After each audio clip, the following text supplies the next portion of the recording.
Buenas a todos, aquí Orodred, un nuevo día en un nuevo videotutorial de Beatbox. Nuevo mes, nuevo videotutorial. Como ya sabéis, traigo un tutorial al mes. Y hoy, como ya os había prometido en alguno de mis streamings, os traigo el famoso Poo Snare. Este sonido, la verdad es que se está poniendo bastante de moda últimamente con el tema de la kickback. Pero digamos que aunque es un sonido bastante antiguo, tuvo una explosión bastante fuerte a partir de un tutorial de Chisam. Para los que tengáis curiosidad, yo por lo que tengo entendido, este sonido lo creó un beatboxer de Indonesia, si no me equivoco, llamado Igo. Y suena así. Estoy editando el vídeo y el sonido se escucha fatal, pero fatal. Así que voy a intentar hacerlo aquí, a ver si este micrófono pilla algo mejor el sonido. Y así podéis escuchar por lo menos lo que es. Esperemos. Esperemos que sí, que no me sale muy bien, pero yo qué sé, igual sale algo mejor. Ahí va.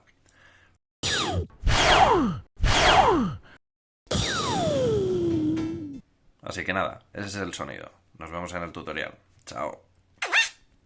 La verdad es que no estoy muy seguro de cómo sonará en el micrófono, pero espero que más o menos lo capte bien. Lo primero que tengo que decir para este sonido es que es un sonido súper complicado de realizar. Es un sonido que conlleva muchísimo tiempo y muchísima práctica, y os generará bastante frustración a la mayoría. A mí personalmente me costó bastante tiempo aprenderlo, y cualquier persona que haya estado en los streamings que hago en Twitch, que por cierto os dejo el enlace por aquí abajo, podrá dar fe de que ellos vieron cuál fue mi aprendizaje y cómo iba mejorando ese sonido. E incluso ellos sabían que este tutorial ya estaba grabado, pero en el momento en el que me puse a editarlo me di cuenta de que ahora hago muchísimo mejor el sonido que antes. Con lo cual, pues lo regrabo y así tiene bastante más sentido y podéis escuchar el sonido mejor de lo que lo escucharíais en su momento. Pero repito, sonido muy difícil, así que tranquilidad, pausa, calma y sosiego. Lo primero que hay que entender de este sonido es que es posicional. ¿Qué significa eso? Que no influye vuestra voz, solo la posición de vuestra boca. Lo único que tenéis que hacer es soplar.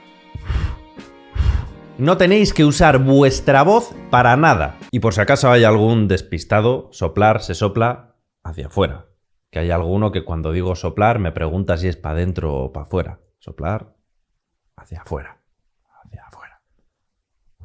Sabido eso, tenemos que pasar a la posición exacta de la boca. Y gran parte de ello se basa en la posición de la lengua. Tenemos que tensar la lengua. Pasar de tenerla blanda y fina a que esté gorda y tensa. La eclipse que vais a sacar de esto, que ya me lo sé yo.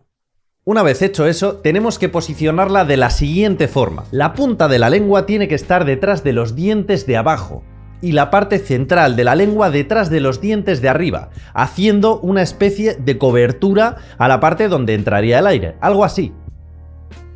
Si tenemos la lengua así, lo que hacemos es tensarla y colocarla así. En ese momento lo que tenemos que hacer es expulsar aire como si soplásemos unas velas. Más o menos con esa posición y con la posición de la lengua nos saldrá un sonido así. Como seguramente escuchéis, intuiréis el sonido por alguna parte, pero realmente hay muchísimo aire y todavía no está claro. Ahí entra el momento de jugar con las posiciones. Si vamos variando la posición de la lengua y la forma de la boca, seguramente conseguiremos diferentes vibraciones. En algún momento perderemos ese sonido y en otro momento haremos que suene más potente con menos aire. Lo importante de entender es que la posición lo que hace es filtrar el aire por los laterales y hacer que salga por el centro.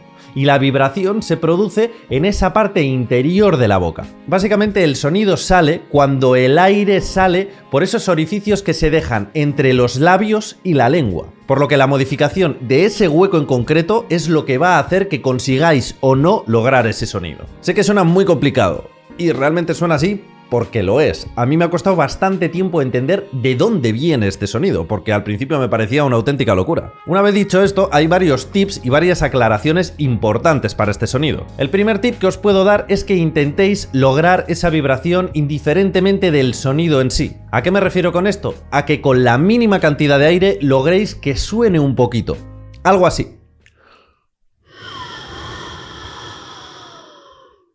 Si lográis que emitiendo poquito aire suene ese sonido, ya estaréis muchísimo más cerca de lograrlo. Después, simplemente tenéis que modificar la posición de la boca para intentar hacer ese efecto de cierre o de apertura. Otra de las cosas importantes de entender, o que creo yo que será así, es que depende mucho de cómo sea nuestra boca. Con lo cual, algunos de los tips que vaya a dar pueden no funcionar exactamente para ti porque tu forma de la mandíbula, de la boca o de los labios es diferente a la mía.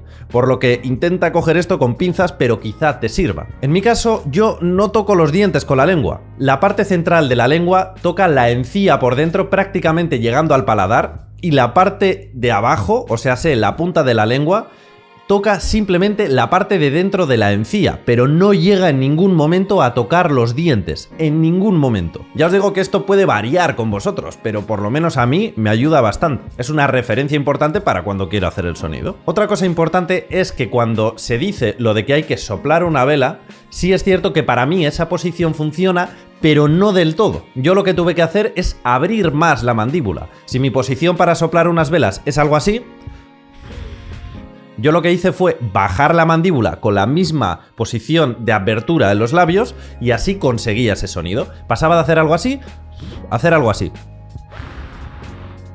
Como veis, el orificio es prácticamente el mismo, pero supongo que cambiaba algo por dentro y eso hacía que consiguiese el sonido. Pasando de un a un.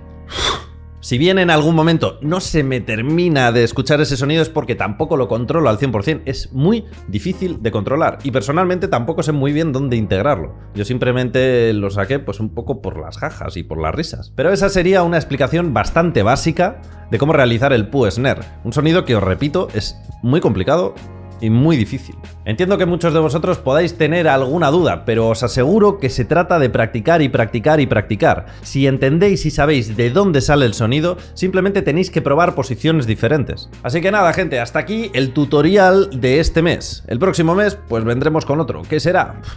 Pues Dios dirá. Así que nada, con esto nos despedimos, un saludo y que el ritmo te acompañe.